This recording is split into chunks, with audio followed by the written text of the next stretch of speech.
Bismillahirrahmanirrahim. Assalamualaikum warahmatullahi wabarakatuh. Alhamdulillah allazi hadana li hadza wa ma kunna linahtadiya laula an hadanallah. Laqad ja'at rusulu rabbina bil haqq wa nudu antilkumul jannah uristumuha bima kuntum ta'malun. Asyhadu an la ilaha illallah wa asyhadu anna Muhammadar Rasulullah sallallahu alaihi wasallam wa ala alihi wa ashabi amma ba'du. Saudaraku sekalian yang semoga selalu dirahmati oleh Allah, kita beruntung dijadikan oleh Allah atau diciptakan oleh Allah sebagai manusia, karena manusia dijanjikan oleh Allah surga, tapi juga ada ancamannya, yaitu neraka. Untuk bisa meraih surga, manusia harus menjalankan kewajiban, yaitu melaksanakan ibadah kepada Allah. Nah, dari sekian banyak ibadah yang harus dikerjakan oleh manusia, yang paling dasar itu adalah sholat. Jadi sholat itu bentuk ibadahnya hamba kepada Sang Khalik, kepada Zat yang telah menciptakannya. Dan ini merupakan ibadah yang sangat mendasar, yang dengan sholat ini nanti ibadah-ibadah yang lain akan menjadi bisa dikoreksi oleh Allah, kemanfaatannya bisa digunakan, atau bisa jadi tidak berarti apa-apa ibadah yang lain. Kenapa? Karena dari sholatnya sendiri saja sudah rusak. Nah, sholat ini memiliki banyak sekali kedudukan yang istimewa yang tidak dimiliki oleh ibadah-ibadah yang lain.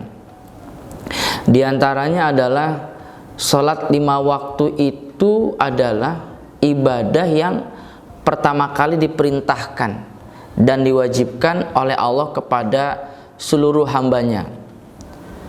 Sesuai dengan dalilnya ada dalam hadis rawahu Abu Ya'la, inna awwala maftaradallahu 'alan nasi min dinihim as-shalah. Jadi sesungguhnya yang pertama kali Allah wajibkan kepada manusia dari urusan agama mereka adalah salat. Jadi belum ada ibadah yang lain, Allah pertama kali mewajibkan manusia untuk mengerjakan sholat. Itu sebabnya tadi saya katakan bahwa sholat itu ibadah yang sangat mendasar sebagai pondasi dari ibadah-ibadah yang lain. Itu kedudukan istimewa yang pertama. Sedangkan yang kedua itu adalah sholat 5 waktu, itu adalah amal ibadah yang pertama kali dihisab nanti pada hari kiamat, berdasarkan dalil inna awwala ma yuhasabu bihil abdu yaumal qiyamah min amalihi sholatuhu fa in sholuhat faqad aflah wa anjah wa in fasadat faqad khaba wa khasira. Al hadis rawahu Tirmizi. Artinya sesungguhnya amalan hamba yang pertama kali dihisab pada hari kiamat itu adalah sholat. Dari sekian banyak amalan, nanti yang pertama kali dihisab itu adalah sholatnya. Jika sholatnya itu benar, dalam melaksanakannya itu sesuai dengan waktunya, dalam melaksanakannya itu khusyuk tumakninah, menjaga kebersihan dan kesucian, maka orang itu faqad aflah wa anjah, sungguh beruntung dan selamat dari siksa neraka. Tapi wa in fasadat, kalau sholatnya itu rusak, dia faqad khaba wa khasira, dia rugi dan merugi, dia tidak beruntung, dia celaka. Faqad khaba, dia celaka, wa khasira, dan merugi. Kenapa? Dari sholatnya saja kalau memang ternyata tidak benar dalam mengerjakannya, Allah akan ancam. Kenapa? Karena itu kewajiban. Ditambah lagi akhirnya amal soleh dia yang lain tidak bisa bermanfaat. Kenapa? Karena sholatnya sendiri saja sudah rusak. Itu sangat memiliki kedudukan yang istimewa, yang sehingga akhirnya membuat kita harus betul-betul berusaha benar di dalam melaksanakan ibadah yang namanya sholat, yaitu sholat 5 waktu. Kemudian yang ketiga itu adalah sholat 5 waktu sebagai pembeda antara iman dan kafirnya seseorang. Kalau dalilnya itu ada dalam hadis Abu Daud ya. Bainal abdi wa bainal kufri tarkus shalah. Jadi pembeda antara hamba yang beriman dan kekufuran itu adalah meninggalkan sholat. Man tarokaha faqad kafar. Jadi orang yang meninggalkan sholat 5 waktu berarti dia adalah orang kafir, walaupun dia ngaku imannya, ngaku iman, ngaku Islam, tapi ternyata nggak mau sholat subuh, ya berarti dia bukan orang iman, dia orang kafir berarti. Karena kata Nabi, barang siapa meninggalkan sholat walaupun hanya 1, berarti dia kafir. Karena Allah tugaskan manusia untuk hidup di dunia itu adalah ibadah. Wa ma khalaqtul jinna wal insa illa liya'budun. Hanya untuk ibadah misinya itu. Dan ibadah yang paling mendasar tadi saya katakan adalah sholat. Makanya kalau ada seorang manusia dia nggak mau sholat kepada Allah, tidak mau menyembah Allah dengan bentuk sholat, berarti dia bukan hamba Allah yang beriman. Kalau bukan hamba Allah yang beriman, kata lainnya apa? Ya jelas, dia berarti kafir walaupun dia percaya kepada Allah. Percaya bahwa Allah itu ada, percaya ada surga, ada neraka, tapi dia tidak mengerjakan sholat. Walaupun hanya 1 sholat dia kerjakan, tidak dia kerjakan. Apalagi dia tidak mengerjakannya jelas-jelas dengan sengaja, memang tidak mau mengerjakan. Ya, padahal Allah sendiri saja nggak pernah lupa memberikan nikmatnya kepada dia. Bahkan tidak pernah Allah lupa walaupun sedetik. Tapi dengan mudahnya ada orang, dengan enaknya ada orang mengatakan, saya lagi malas sholat gampang sekali dia mengatakan saya lagi nggak mau sholat ya. Padahal ketika dia sedang mengatakan saya lagi nggak mau sholat lagi malas, Allah tetap membuat mulutnya bisa bicara. Itu kan akses nikmat Allah buka. Coba kalau ketika dia mengatakan saya lagi malas untuk sholat langsung Allah buka akses, Allah tutup semua akses nikmat yang ada, yang akan masuk ke dalam diri dia, termasuk dia nggak bisa bergerak, dia nggak bisa bicara, dia lumpuh, dia nggak bisa merasakan apa-apa. Dia akan kapok. Tapi karena Allah itu tetap menunggu sadarnya hamba, nah ini yang membuat akhirnya hamba malah lupa diri. Padahal Allah sedang menunggu, dia malah mengatakan saya nggak apa-apa kok, nggak sholat, aman-aman saja. Padahal siksa menanti kalau dia tidak tobat sampai meninggal dunia. Keistimewaan yang keempat itu adalah sholat 5 waktu merupakan tiangnya agama. Nabi pernah bersabda dalam hadis itu, hadisnya Tirmizi ya, dalam hadis Tirmizi bunyinya gini, Ra'sul amri al-Islam wa umuduhu as-shalah wa zurwatu sanamihi al-jihad. Hadis Tirmizi. Jadi pokok dari segala urusan itu adalah agama Islam. Jadi segala urusan yang ada di dalam dunia ini itu bermuaranya awalnya dari agama Islam. Entah itu ilmu kedokteran, ilmu tentang matematika, kemudian pesawat terbang, komunikasi, itu semuanya bermuaranya dari Islam. Karena dalam Al-Quran itu komplit semua ilmu, induknya ada di situ. Nah, sedangkan tiangnya itu adalah sholat ya, tiangnya agama Islam itu adalah sholat. Sedangkan puncaknya Islam itu adalah jihad. Jadi kalau Islam yang merupakan perkara dari semua urusan-urusan dunia itu tiangnya tidak kokoh, maka perkara urusan dunianya itu ya rapuh. Kenapa? Karena tiangnya tidak kokoh, bisa hancur, bisa roboh.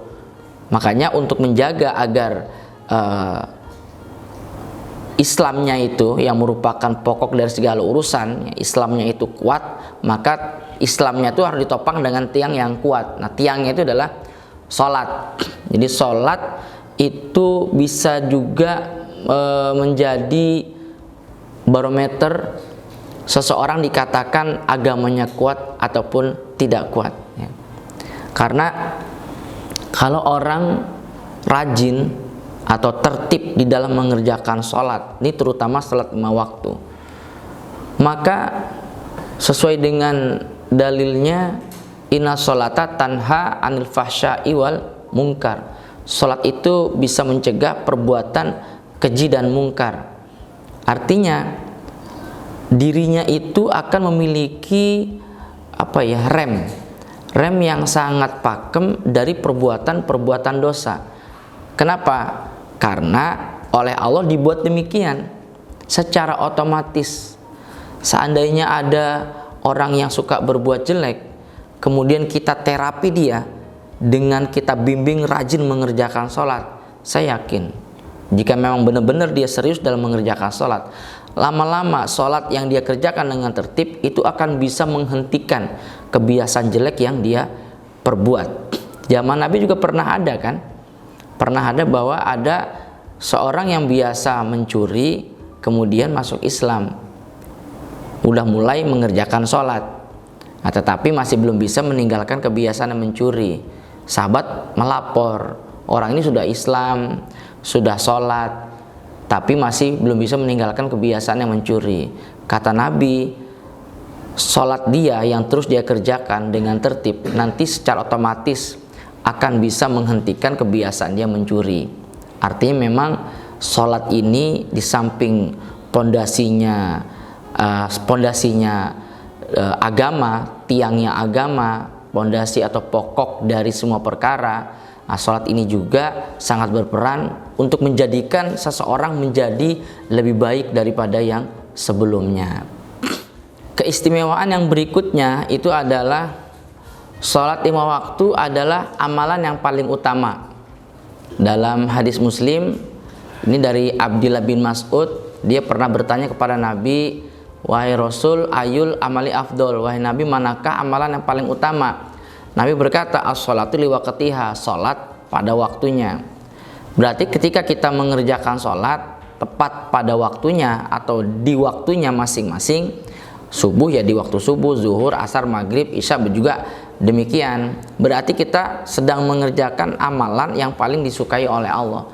Ketika hamba tertib dalam mengerjakan kewajiban, dan biasanya orang kalau sudah tertib mengerjakan kewajibannya biasanya meningkatkan sunnahnya, nah, maka orang itu akan berada dalam bimbingannya Allah. Beruntung ya, sangat beruntung sekali orang yang berusaha untuk menertibkan ibadah sholatnya. Ketika Bapak Ibu ingin mendidik anak Anda masing-masing untuk menjadi lebih baik, yang paling pertama harus ditanamkan adalah tentang sholat 5 waktunya.